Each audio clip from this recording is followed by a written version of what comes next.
ദൈവം മനുഷ്യനെ സൃഷ്ടിച്ച പോയിന്റിൽ എല്ലാവരും സഹോദരങ്ങളല്ലേ? അപ്പോൾ വിശ്വാസത്തിൻ്റെ വളർച്ചയ്ക്കും ഈ ദൈവിക വെളിപ്പെടുത്തലുകളുടെ പൂർണ്ണമായ കണ്ടെത്തലിനും ആഴമായ ദൈവാനുഭവത്തിനും ആവശ്യമായിരിക്കുന്ന ഒരു കാര്യം നമ്മളെ ദൈവം എന്തിനു സൃഷ്ടിച്ചു എന്നുള്ള അറിവാണ്. രണ്ട്, ദൈവം നമ്മളും തമ്മിലുള്ള ബന്ധത്തിൽ നമ്മൾ ആരാണ്, ദൈവം ആരാണ്. എനിക്ക് തോന്നുന്നത് ഇവിടെയാണ് അടിസ്ഥാനപരമായിട്ട് ഇപ്പോഴും നമ്മൾ വളരാൻ ആവശ്യമുള്ള മേഖല. ഇപ്പം ഞാൻ നിങ്ങളെ കുറ്റപ്പെടുത്തല്ല, ഒരു വാസ്തവം ഇപ്പോൾ മനസ്സിലായോ? നിങ്ങളെല്ലാവരും ഒരുപാട് ധ്യാനങ്ങൾ കൂടിയിട്ടുള്ളതാണ്. ഇപ്പോൾ പാലായിൽ കൺവെൻഷൻ തന്നെ 25 വർഷം കഴിഞ്ഞില്ലേ? എത്ര കഴിഞ്ഞു? 31 കൺവെൻഷൻ കഴിഞ്ഞു. 33. Thank you. ഇത് ഞാൻ കുറ്റം പറയല്ല കേട്ടോ, ക്ഷമിക്കണം. പക്ഷേ നമ്മൾക്ക് ഇതിനെല്ലാം ഒരു ലിമിറ്റേഷൻ ഉണ്ട്. ഇതെല്ലാം ഇപ്പോഴും ഒരു പെരിഫറൽ, ഒരു ഉപരിപ്ലവമായിട്ടാണ് നമ്മൾ പോകുന്നത്. ഞാൻ കുറച്ച് നാൾ മുമ്പ് ഞാൻ താമസിക്കുന്നത് POCയുടെ ഓപ്പോസിറ്റിലാണ്. അപ്പോൾ POCയിലാണ് കുർബാന. അവിടെ ബിഷപ്പ്മാർ ഇവരൊക്കെ വരാറുണ്ട്. അപ്പോൾ ഞങ്ങൾ ഇടയ്ക്ക് സംസാരിക്കാറൊക്കെ ഉണ്ട്.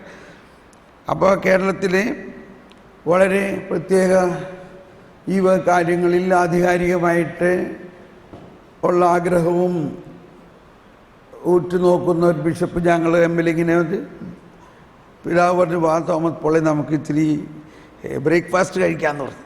ഞാൻ പറഞ്ഞെന്നാ വരാം, കഴിച്ചാൽ. അപ്പോൾ അങ്ങനെ ബ്രേക്ക്ഫാസ്റ്റ് കഴിച്ചുകൊണ്ടിരിക്കുന്ന നേരത്ത് ഞങ്ങളിങ്ങനെ കുശലം ചർച്ച ചെയ്യണം.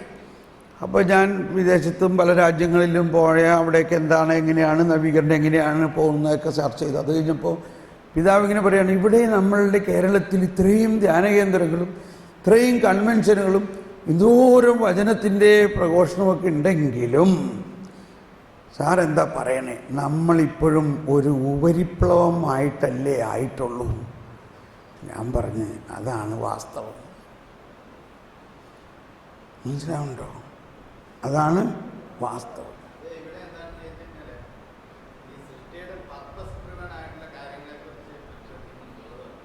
സൃഷ്ടിയുടെ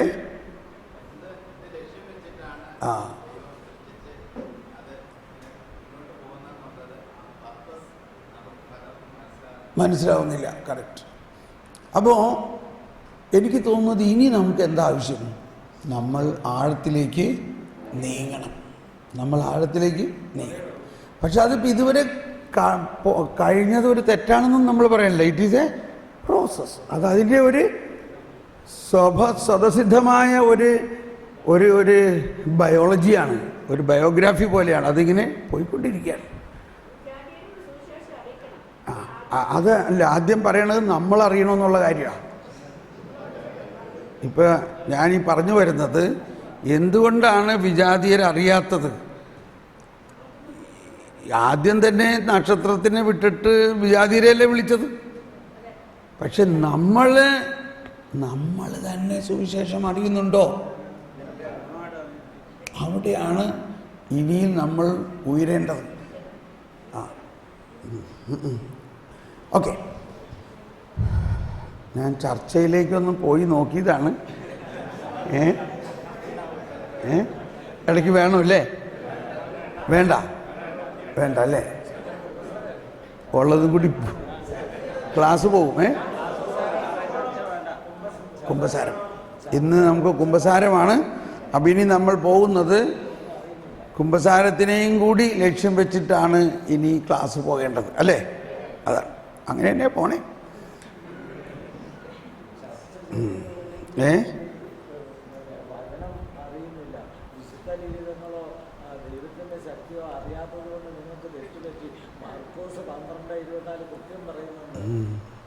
പ്രൈസ് ദി ലോർഡ്. മനസ്സിലായോ? ഓക്കെ, നമുക്കൊന്ന് സ്തുതിച്ച് പ്രാർത്ഥിക്കാം. പരിശുദ്ധാത്മാവേ നന്ദി. പരിശുദ്ധാത്മാവേ നന്ദി പറയുന്നു. പരിശുദ്ധാത്മാവേ നന്ദി പറയുന്നു. യേശുവേ സ്തോത്രം. ദൈവമേ, ഈ കേരളത്തിലൂടെ ലോകം മുഴുവനിലേക്കും അങ്ങ് വീശിക്കൊണ്ടിരിക്കുന്ന ഈ നവീകരണത്തിൻ്റെയും വലിയ സുവിശേഷത്തിൻ്റെയും തരംഗത്തെ പ്രതി നന്ദി പറയുന്നു കർത്താവേ. ഉപരിപ്ലവതയിൽ നിന്നും ആഴത്തിലേക്ക് നീങ്ങുന്നതിന്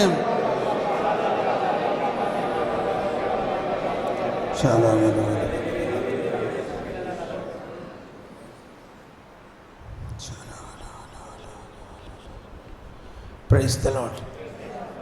ഇപ്പം നമ്മൾ ആഴത്തിലേക്കുള്ള ആ ഒരു വിശ്വാസത്തിൻ്റെ ആഴങ്ങളിലേക്കും ദൈവാനുഭവത്തിൻ്റെ ആഴങ്ങളിലേക്കും രക്ഷയുടെ ആഴങ്ങളിലേക്കും കരുണയുടെ ആഴങ്ങളിലേക്കും ദൈവനീതിയുടെ ആഴങ്ങളിലേക്കും എല്ലാം പോകുന്നതിൻ്റെ ആദ്യ പാഠമാണ് നമ്മൾ കേട്ടത്. ദൈവം നമ്മളെ എങ്ങനെ സൃഷ്ടിച്ചു, എന്തിന് സൃഷ്ടിച്ചു. ഇപ്പം ഞാൻ പലപ്പോഴും എൻ്റെ അടുത്ത് ആരെങ്കിലുമൊക്കെ ഒരു ചെറിയ ചർച്ചയ്ക്ക് വരികയാണെങ്കിൽ കുട്ടികൾ പോലും ആയാലും ഞാൻ ചോദിക്കും, മോനെ, ദൈവം നമ്മളെ എന്തിന് സൃഷ്ടിച്ചു? പക്ഷെ ആർക്കും അതിനൊരു ഉത്തരം സാധാരണഗതിയിൽ ഇല്ല. അപ്പോഴാണ് അങ്ങനൊരു കാര്യം പലരും ചിന്തിക്കുന്നത്. പ്രത്യേകിച്ച് ഡബിൾ പോസ്റ്റ് ഗ്രാജുവേഷനൊക്കെ എടുത്ത ആളുകൾ, കമ്പ്യൂട്ടർ സയൻസിൽ MSCയും പിന്നെ വേറെ എന്തെങ്കിലും ഒരു സബ്ജക്റ്റിൽ ഡോക്ടറേറ്റും ഒക്കെ ആയിട്ടുള്ള വളരെയധികം പഠിച്ച് അധ്വാനിച്ചു വളരെ ദിനരാത്രി എന്തോരം പഠിച്ചിട്ടാണ് അവർ. ഞാൻ അവരൊക്കെ വരുമ്പോൾ അവരോട് ചോദിക്കും, ദൈവം എന്തിനെ നിന്നെ സൃഷ്ടിച്ചു? അവനാകെ അങ്ങ്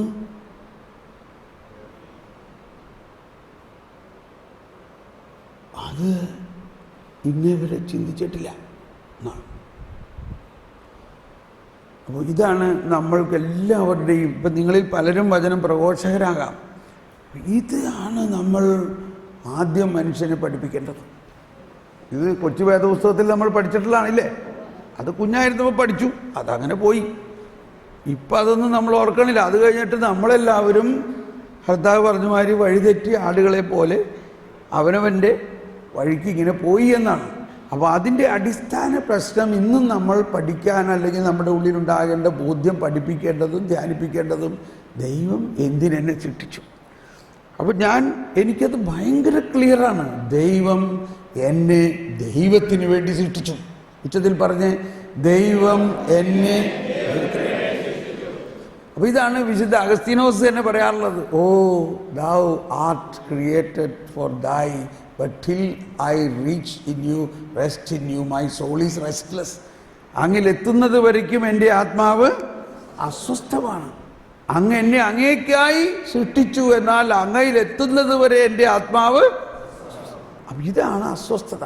അപ്പോൾ അങ്ങ് എന്നെ അങ്ങേക്കായി സൃഷ്ടിച്ചു. ഇതെല്ലാ ദിവസവും വേണമെങ്കിൽ പറഞ്ഞോ, ദൈവമേ, അങ്ങ് എന്നെ അങ്ങേക്കായി സൃഷ്ടിച്ചു, ഇന്ന് അങ്ങ് എന്നെക്കൊണ്ട് എന്താ ചെയ്യാൻ പോണതെന്ന് വെച്ചാൽ വേഗം ചെയ്യും. ഞാനിതാ അങ്ങയുടെ കയ്യിൽ ഒരു കളിപ്പാട്ടം പോലെ, ഒരു പേന പോലെ അങ്ങയുടെ കയ്യിലാണ്. അങ്ങ് മഷി ഒഴിച്ചോ, അങ്ങ് ഉപയോഗിച്ചോ. Price the Lord. ഇങ്ങനെയുള്ള ഒരു ആത്മീയതയാണ് നമ്മുടെ ആത്മീയത. വിശുദ്ധ യോഹന്നാൻ ക്രൂസിൻ്റെ കർമ്മല മലകയറ്റത്തിലും അങ്ങനെയൊക്കെയുള്ള പുസ്തകം, കർമ്മല മലകയറ്റത്തിൽ എന്നെ ഏറ്റവും സ്വാധീനിച്ചിരിക്കുന്ന ഒരു ശകലം ഇതാണ്. When you are on your way, abandon that way, go to another way, where there is no way, that is the way. When you are on your way, abandon that way, go to another way, where there is no way, that is the way. ഇതെൻ്റെ ജീവിതമാണിത്. നീ ഒരു വഴിയെ പോയിക്കൊണ്ടിരിക്കുമ്പോൾ ആ വഴി വിട്ട് മറ്റൊരു വഴിയെ പോവുക, ഒരു വഴിയുമില്ലാത്ത വഴിയെ പോവുക, അതാണ് വഴി. ഓക്കെ, ബുദ്ധിമുട്ടുണ്ടാവുമായിരിക്കും അല്ലേ? സാവധാനം പ്രാർത്ഥിക്കുമ്പോൾ മനസ്സിലാക്കി തരും. ഇനി നമ്മൾ ദൈവത്തിൻ്റെ കരുണയുടെ ഈ ആരംഭം നമ്മൾ മനസ്സിലാക്കി. ദൈവം നമ്മളെ സൃഷ്ടിച്ചു. ആ സൃഷ്ടിച്ച ദൈവം നമ്മളെ സൃഷ്ടിച്ചപ്പോൾ തന്നെ, ഓക്കെ, അല്പം കൂടി അതിനെക്കുറിച്ചൊന്ന് പഠിക്കണം നല്ലതാണ്. ദൈവം നമ്മളെ സൃഷ്ടിച്ചപ്പോൾ ആത്മാവും ശരീരവുമായിട്ട് സൃഷ്ടിച്ചു. ആത്മാവും ശരീരവും. അപ്പോൾ ഈ ആത്മാവും ശരീരവും വാസ്തവത്തിൽ ആത്മീയവും ഭൗതികവും, ആത്മാവ് ആത്മീയം, ശരീരം ഭൗതികം, കണ്ടു, ഇത് രണ്ടും കൂടിയുള്ള ഒരു സംയോജനമാണ്. ഇതാണ് ഏറ്റവും ഡിഫിക്കൽട്ടായിട്ടുള്ള സംഭവം. എന്നാൽ ഇത് രണ്ടിനെ സെപ്പറേറ്റ് സൃഷ്ടിക്കുകയല്ല ചെയ്തത്. ഇത് ഒന്നായിട്ട് തന്നെയാണ് ദൈവത്തിൽ നിന്നും ഉരുത്തിരിഞ്ഞു വന്നിരിക്കുന്നത്. ഇവിടെ മനസ്സിലാക്കാൻ ബുദ്ധിമുട്ടുള്ളൊരു കാര്യം നിങ്ങൾ നോട്ട് ചെയ്യണം. ഈ മനുഷ്യ ശരീരം ആത്മാവും ഈ മനുഷ്യ ശരീരത്തിൻ്റെ ഒരു ഒരു അച്ച് അച്ച് അച്ച് എന്ന് പറയും, ഫോം ഇല്ലേ, അതിന് ഈ മോൾഡ്, അതിനിങ്ങനെ എന്താ രൂപം കൊടുക്കുന്നത് അദൃശ്യമായ അരൂപിയായ ആത്മാവാണ്. നല്ല രസമില്ലേ? ഈ മനുഷ്യ ശരീരത്തിൽ നിന്നും ഈ ആത്മാവ് വിട്ടുപോവുകയാണെങ്കിൽ ഈ ശരീരം കൊളാപ്സ് ആവും. ശരീരം കൊളാപ്സ് ആവും, അവിടെ വീഴും.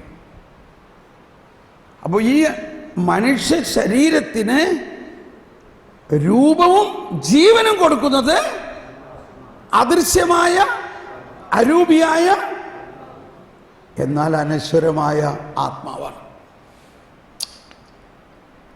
Price the Lord. മനസ്സിലായോ ഇല്ലയോ? ആ, ശരീരത്തിനുള്ളിലെ നടക്കുന്ന ദുഃഖകരമായ ഒരു സംഭവം പുറത്തുനടക്കുന്നു, നമ്മുടെ മക്കളുടെ അത് നമ്മൾക്ക് ശരീരത്തിൽ പ്രത്യക്ഷമായ യാതൊരു ഉണ്ടാകുന്നില്ല, വേദനയില്ല, വിഷമയില്ല. പക്ഷേ നമ്മൾ അതിഭയങ്കരമായ ഫീലിംഗ്, വേദനിക്കുന്നു, നമ്മൾ കരയുന്നു, നമ്മൾ അതിനിപ്പോൾ നമുക്ക് മരുന്ന് കഴിക്കാനില്ല, ഒന്നും ചെയ്യാനില്ല, നമുക്ക് ശരീരത്തിൽ ഒന്നുമില്ല, മാരകമായി പീഡിപ്പിക്കപ്പെടും. ആത്മാവിലുള്ള പീഡനമാണ്. ഓക്കെ, ഇത് ഇപ്പോൾ ഉണ്ടാകുന്ന അവസ്ഥയാണ് അല്ലേ? ഇത് ഞാൻ മനസ്സിലാക്കി.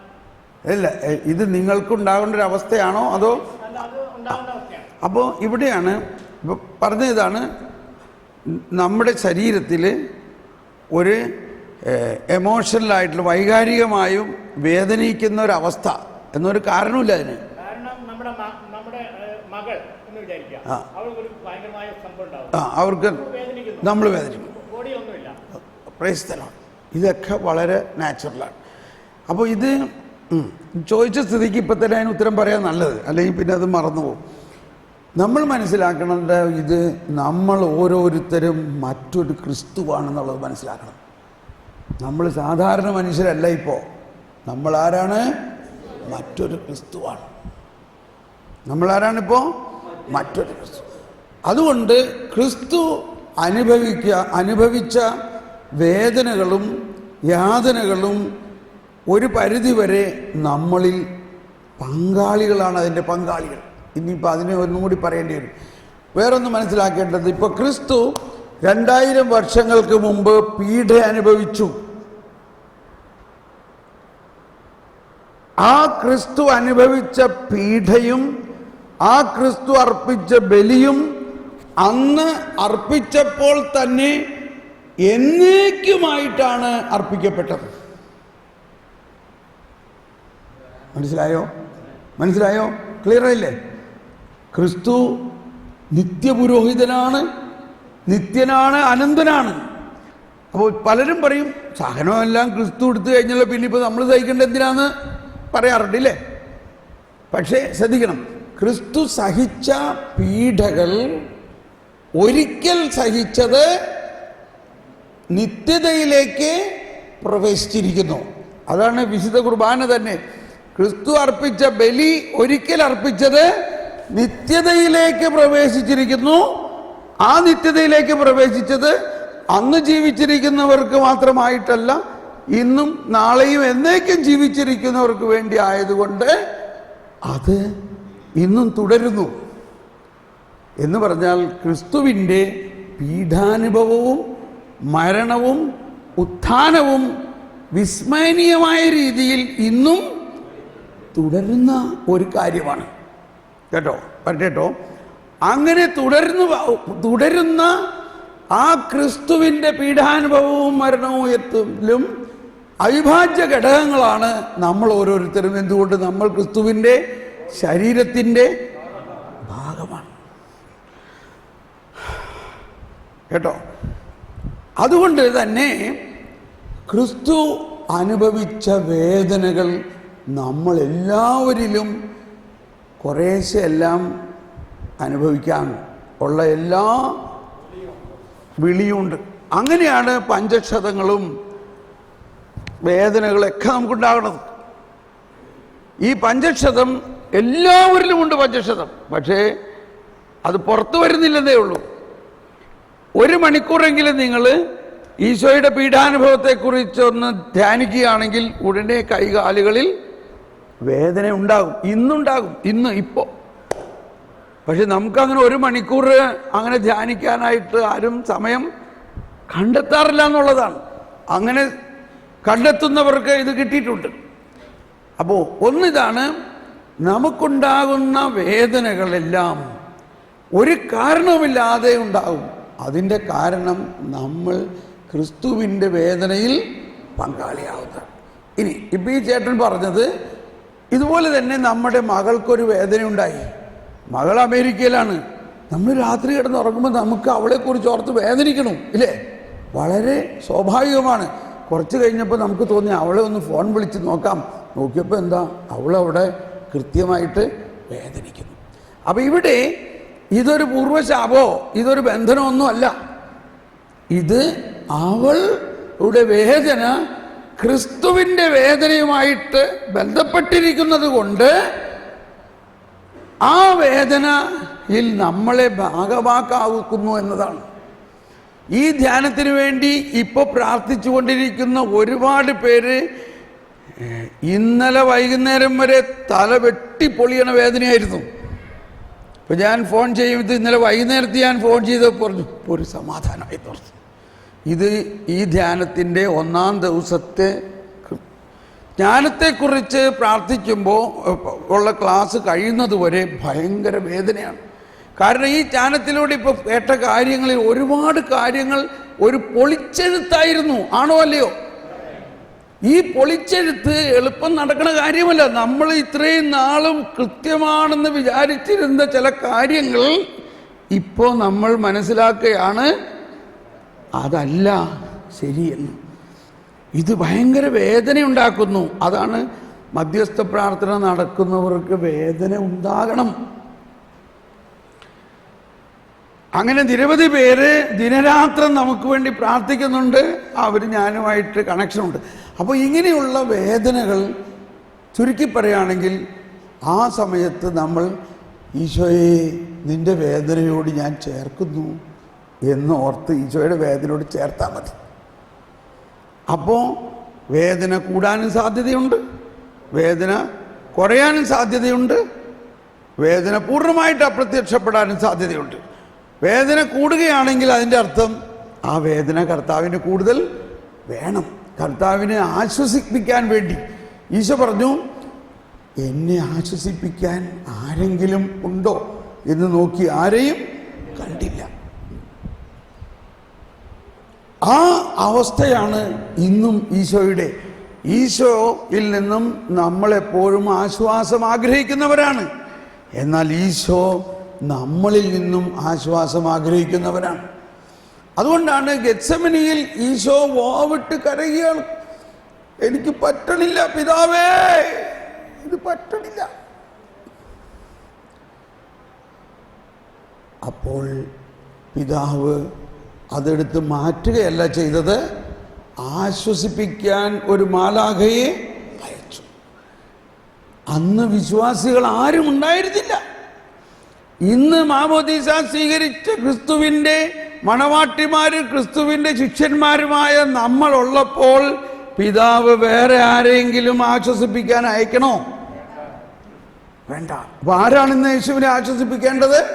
നമ്മൾ ഓരോരുത്തരുമാണ്. എങ്ങനെയാണ് യേശു അനുഭവിക്കുന്ന വേദനയുടെ ഒരു നുള്ളു വേദന നമ്മൾ സ്വീകരിക്കുമ്പോൾ യേശുവിനത് ആശ്വാസമായി. ജോൺ ഓഫ് ദ ക്രോസ് പറയുന്ന ഒരു കാര്യമാണ്, നമ്മുടെ കർത്താവ് ഈശോ മിശിഹായ്ക്ക് ഒരുപാട് സുഹൃത്തുക്കളുണ്ട്, എന്നാൽ വളരെയധികം സുഹൃത്തുക്കൾ അവൻ്റെ കയ്യിൽ നിന്നും നല്ല നല്ല കാര്യങ്ങൾ അന്വേഷിച്ചിട്ടാണ് അടുത്ത് കൂടിയിരിക്കുന്നത്. അവൻ കുടിക്കുന്ന വേദനയുടെ കപ്പിൽ ഒന്ന് പങ്കുചേരാൻ വളരെ ചുരുക്കം പേരായ തയ്യാറുള്ളൂ. അപ്പോൾ യഥാർത്ഥ വിശ്വാസം എന്ന് പറയുന്നത് ഈശോയെ ആശ്വസിപ്പിക്കുന്ന ഒരു വിശ്വാസമാണ്. അതുകൊണ്ടാണ് പൗലോസ്ലീഹയുടെ ലേഖനത്തിൽ പറയുന്നത് 1:29 ഫിലിപ്പ് 1:29 പറയുന്നത്, ക്രിസ്തുവിൽ വിശ്വസിക്കാൻ വേണ്ടി മാത്രമല്ല അവനോടൊപ്പം സഹിക്കാൻ വേണ്ടിയുള്ള ഒരു അനുഗ്രഹമാണ് നമുക്ക് നൽകിയിരിക്കുന്നത്. അവനോടൊപ്പം സഹിക്കാൻ വേണ്ടിയുള്ള ഒരു അനുഗ്രഹം, അതൊരു അനുഗ്രഹമാണ്. ഇത്രയും പറഞ്ഞ സ്ഥിതിക്ക് ആ സഹനത്തിൻ്റെ ക്ലാസ് അങ്ങ് കംപ്ലീറ്റ് ആക്കാം. അപ്പോൾ സഹനം എന്ന് പറഞ്ഞാൽ നമ്മൾ യേശുവിനെ ആശ്വസിപ്പിക്കുന്നതാണ് നമ്മുടെ സഹനം. നമ്മളെല്ലാവരും യേശു സഹിച്ച അതേ സഹനത്തിൽ പല വിധത്തിൽ പങ്കുകാരാവുന്നുണ്ട്. അതുകൊണ്ടാണ് ഈശോ പറഞ്ഞത്, എൻ്റെ ശിഷ്യനാകാൻ ആഗ്രഹിക്കുന്നവൻ സ്വന്തം കുരിശുമെടുത്ത് എൻ്റെ പിന്നാലെ വരുവിൻ. എൻ്റെ പിന്നാലെ കണ്ടോ, എവിടേക്കാണ് പോയത് ഈശോ? കാൽവരിയിലേക്ക്. പക്ഷെ നമുക്കുള്ള പ്രശ്നം എന്താണ്? നമ്മൾ കുരിശുമെടുത്തുകൊണ്ട് കുരിശ് തന്ന ആളുടെ പുറകെ പോകും. അതാണ് take up your own cross. എല്ലാവരും ഒന്ന് പറഞ്ഞേ, ടേക്ക് അപ്പ്. ശബ്ദമുയർത്തി പറഞ്ഞേ, ടേക്ക് അപ്പ്, ടേക്ക് അപ്പ്. ഇവിടുന്ന് പുറത്ത് പോകുമ്പോൾ 1000-ന്റെ നോട്ട് കിടക്കണ കണ്ടു കഴിഞ്ഞാൽ ടേക്ക് അപ്പ് എന്നുപോലെ കുരിശ് കിടക്കണ കണ്ടാൽ ഉടനെ ടേക്ക് അപ്പ്. കുരിശുമായിട്ട് ഒരു കന്യാസ്ത്രീ വരണ കണ്ടാൽ ഉടനെ ടേക്ക് അപ്പ്. പക്ഷേ നമ്മൾ മനസ്സിലായത് ആ കന്യാസ്ത്രീ അതിലേ വരുന്നുണ്ട് കേട്ടോ, നമുക്കതുകൊണ്ട് ഇതിലേ അങ്ങോട്ട് പോകാം. ഇതാണ് സാധാരണ നമ്മൾ ചെയ്യാറുള്ളത്. ഇന്ന് അദ്ദേഹം വന്നിട്ടുണ്ട്, അങ്ങേരുമായിട്ട് സംസാരിച്ചപ്പോൾ പ്രശ്നമാവും, അതുകൊണ്ട് നമുക്ക് ഇങ്ങനെ പോകാം. അമ്മായിയമ്മ ഇതിലേ വരുന്നുണ്ട്, അപ്പോൾ മരുമോള് പതുക്കനെ അങ്ങനെ അങ്ങോട്ട് പോകും. അങ്ങനെ ഇവരൊരു കറക്ക് കമ്പനി ആയിട്ട് ഇങ്ങനെ നടക്കാം. നേരിട്ടാൽ പ്രശ്നമായി. അപ്പോൾ ഇവിടെയാണ് നമ്മൾക്കുണ്ടാകേണ്ട ഒരു വ്യത്യാസം. അമ്മായിയമ്മയുടെ കയ്യിൽ നിന്നും ടേക്ക് അപ്പ്. എന്താണ്? എന്ത് ടേക്കപ്പ്? കുരിശ്. അതിനു വേണ്ടിയാണ് കുറേ പേരെ കർത്താവ് ഉണ്ടാക്കിയേക്കണം. ഈ പീലാത്തോസും ഇവരുടെ പീലാത്തോസിൻ്റെ പേര് തന്നെ വിശ്വാസ പ്രമാണത്തിൽ എല്ലാ ദിവസവും നമ്മൾ പറയണതാ ഇല്ലേ? എങ്ങനെ ഇയാൾ വിശ്വാസ പ്രമാണത്തിൽ കയറി കൂടി?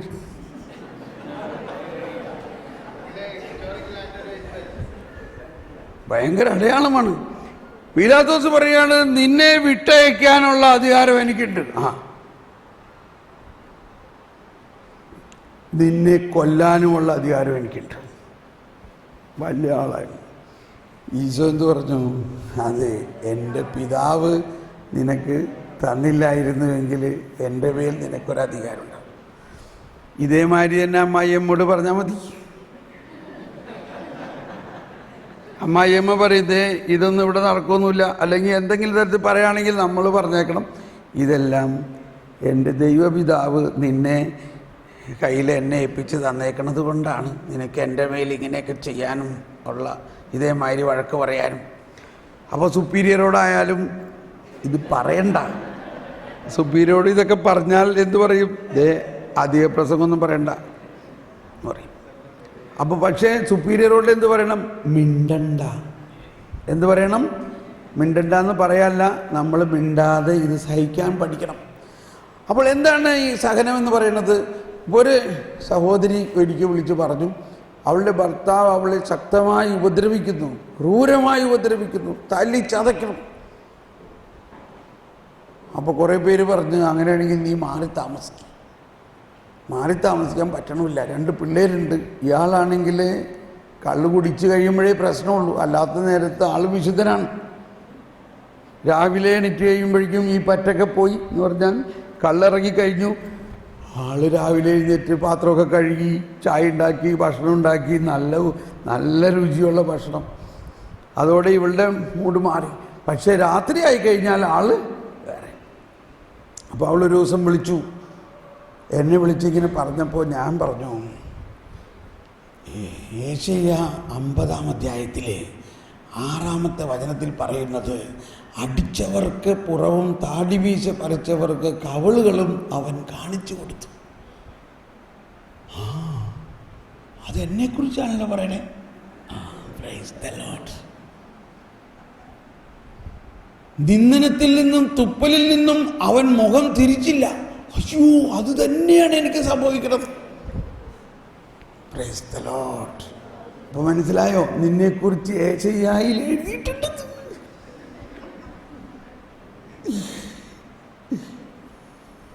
ഞാൻ പറഞ്ഞു, ഇതാണ് ക്രിസ്തീയ ജീവിതം എന്ന് പറയുന്നത്. ക്രിസ്തീയ ജീവിതം എന്ന് പറയുന്നത് ഇതാണ്. എന്നാലും ഇങ്ങനെ അടിച്ചു കൊള്ളാണ് ഞാൻ ചത്തുപോകില്ലേ? ഒന്നും സംഭവിക്കില്ല. അപ്പോൾ ബ്രദർ എന്താ പറയണേ, ഇങ്ങനെ അടി കൊള്ളണമെന്നാണോ? ഞാൻ പറയണമെന്ന് കേക്ക്. ഞാൻ അടി കൊള്ളണമെന്ന് മാത്രമല്ല പറയണേ, ആ കൊണ്ട അടി സ്വർണമാക്കി മാറ്റണം. ഞാൻ പറഞ്ഞു, അവളെ മനസ്സിലാക്കി, ഈ എഴുതിയിരിക്കുന്നത് നിനക്കിപ്പോൾ തോന്നണില്ലേ നിന്നെക്കുറിച്ച് എഴുതിയിരിക്കുന്നത്? എന്തുകൊണ്ടാണ് തോന്നണേ?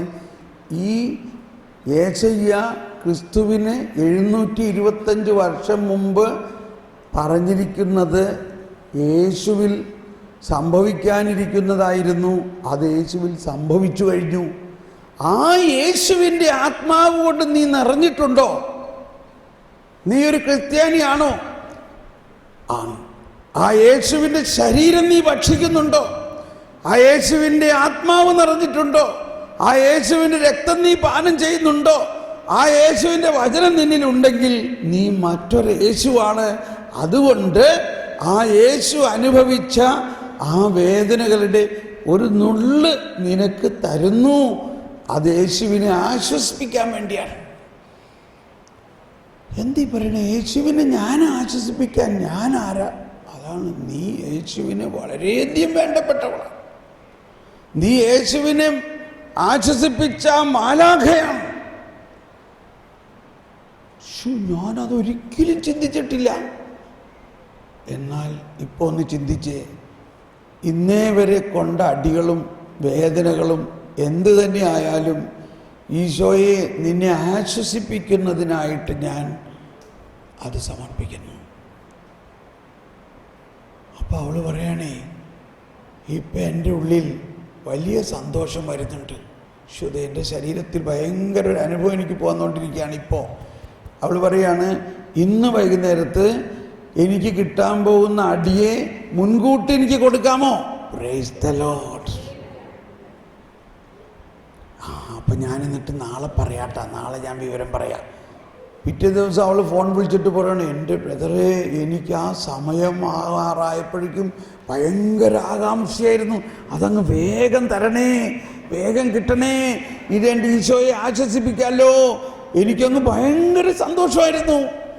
അങ്ങനെ ഞാനിങ്ങനെ നോക്കിയിരുന്ന് നല്ല അടി കിട്ടി, കൂടുതലായിട്ട് കിട്ടി. ഞാൻ അതെല്ലാം ഈശോയ്ക്ക് കൊടുത്തു.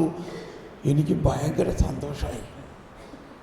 മാത്രമല്ല, അത് കഴിഞ്ഞപ്പോഴേ എൻ്റെ ഇടത്തെ കണ്ണിൻ്റെ ഈ കോർണറിലൂടെ ഞാനിങ്ങനെ കണ്ടു, പിശാച് ചമ്മി എൻ്റെ വീട്ടിൽ നിന്ന് ഓടിപ്പോകുന്നത് ഞാൻ കണ്ടു. Price the Lord. ഇതാണ് കുരിശ് കണ്ടാൽ പിശാച് ഓടും എന്ന് പറഞ്ഞതിനർത്ഥം.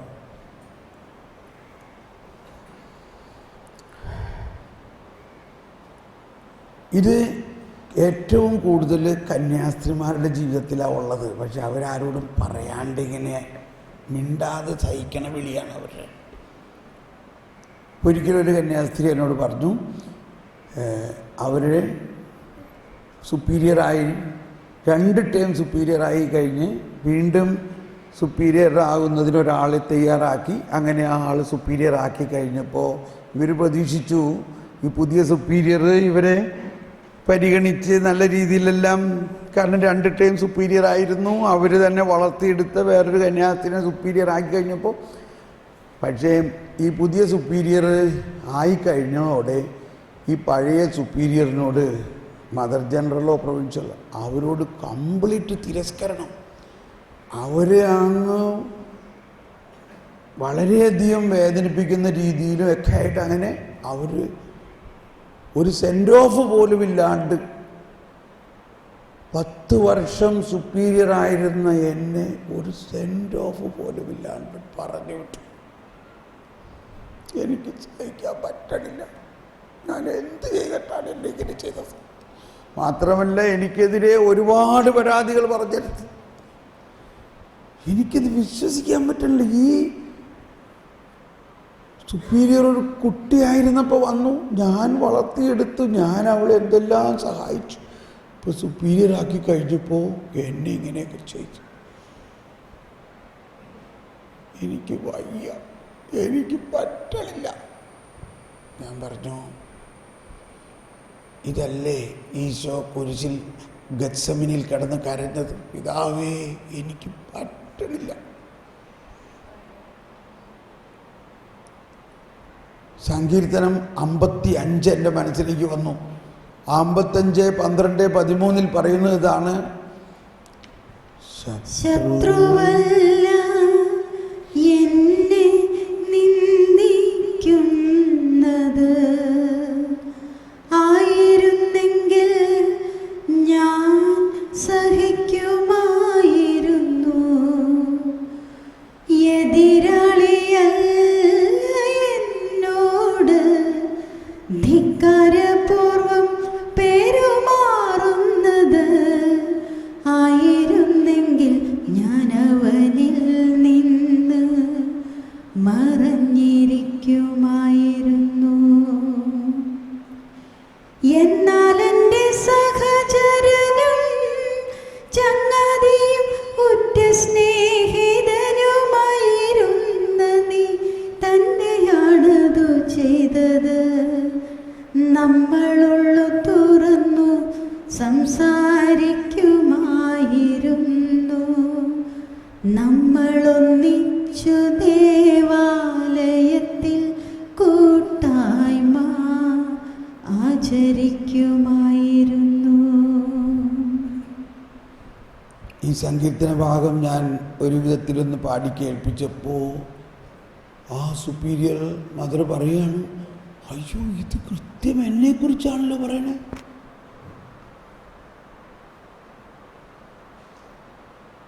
ഞങ്ങളുള്ള തുറന്ന് സംസാരിക്കുമായിരുന്നു. നമ്മളൊന്നിച്ചു ദേവാലയത്തിൽ കൂട്ടായ്മ ആചരിക്കുമായിരുന്നു. ആ ആളാണ് എന്നോട് ഇതൊക്കെ ചെയ്തത്. ഇത് സങ്കീർത്തനത്തിലെ വിഷയം എന്താ? യേശുവിന് 1000 വർഷങ്ങൾക്ക് മുമ്പ് യേശുവിനെ പത്രോസും യൂദാസും എങ്ങനെ തിരസ്കരിക്കും എന്നതിനെക്കുറിച്ചുള്ള പ്രവചനമാണിത്. ശത്രുവല്ല എന്നെ നിന്ദിക്കുന്നത്, എതിരാളിയല്ല, ശത്രുവല്ല എന്നെ നിന്ദിക്കുന്നത്, ആയിരുന്നെങ്കിൽ ഞാൻ സഹിക്കുമായിരുന്നു. എതിരാളിയല്ല എന്നോട് ധിക്കാരപൂർവം പെരുമാറുന്നത്, ആയിരുന്നെങ്കിൽ ഞാൻ അവനിൽ നിന്ന് മറഞ്ഞിരിക്കുമായിരുന്നു. എന്നാൽ ഞാൻ ഇത്രയും നാൾ വളർത്തിയ, ഞാൻ വളരെയധികം പ്രതീക്ഷിച്ചു ഉയർത്തിയ, എന്നാൽ എൻ്റെ സഹചരനും ഉറ്റ ചങ്ങാതിയും ആയ നീ തന്നെയാണത് ചെയ്തത്. ഇതെനിക്ക് താങ്ങാൻ പറ്റണില്ല.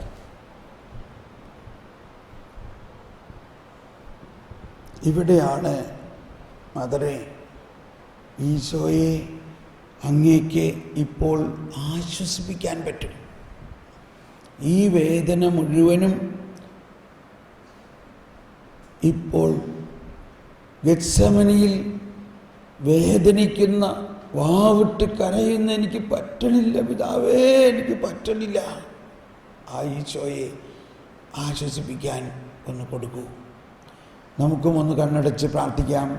നമ്മുടെ ജീവിതത്തിൽ ഉണ്ടായിട്ടുള്ള ഏറ്റവും വലിയ തിരസ്കരണം, ഏറ്റവും വലിയ വഞ്ചന, ഏറ്റവും വലിയ സഹനം വ്യക്തികളിലൂടെ ആകാം, ഏത് തരത്തിലായാലും അതിപ്പോൾ നമുക്ക് ഈശോയെ ആശ്വസിപ്പിക്കുന്നതിനായിട്ട് കൊടുക്കാം. നിന്റെ ഭാരം കർത്താവിനെ ഏൽപ്പിക്കുക, അവിടുന്ന് നിന്നെ താങ്ങിക്കൊള്ളും. നിന്റെ ഭാരം കർത്താവിനെ ഏൽപ്പിക്കുക, അവിടുന്ന് നിന്നെ താങ്ങിക്കൊള്ളും.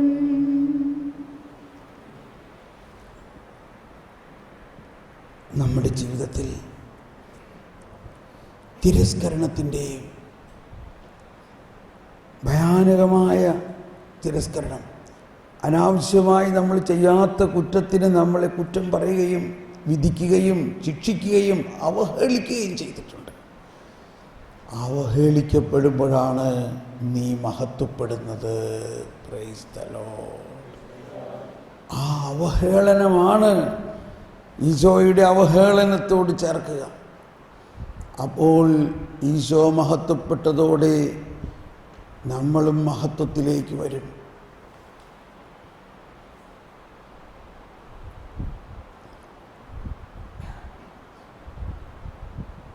എന്നെ ആശ്വസിപ്പിക്കാൻ ആരെങ്കിലും ഉണ്ടോ എന്ന് നോക്കി, ആരെയും കണ്ടില്ല. ഇല്ല കർത്താവേ, ഞാനുണ്ട്.